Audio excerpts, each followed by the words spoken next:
Today is International Mother Earth Day. It is a chance to reflect on how humanity has been treating our planet.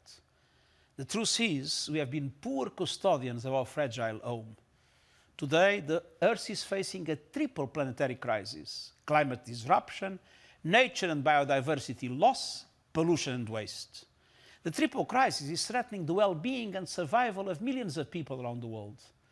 The building blocks of happy, healthy lives, clean water, fresh air, a stable and predictable climate are in disarray, putting the Sustainable Development Goals in jeopardy. But there is still hope. 50 years ago, the world came together for the Stockholm Conference. It was the start of the global environmental movement.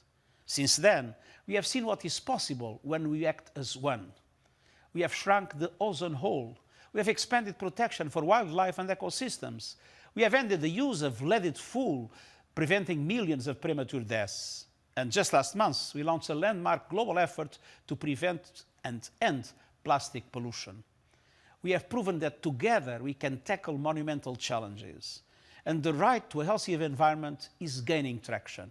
But we need to do much more and much faster, especially to avert climate catastrophe. We must limit global temperature rise to 1.5 degrees, and we are far off track.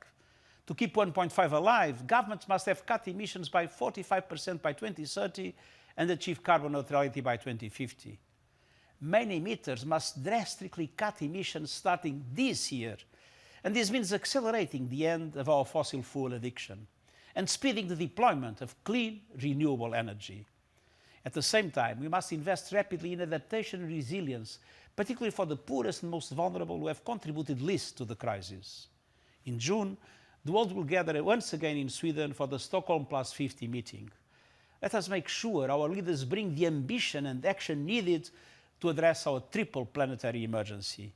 Because we have only one Mother Earth, we must do everything we can to protect her.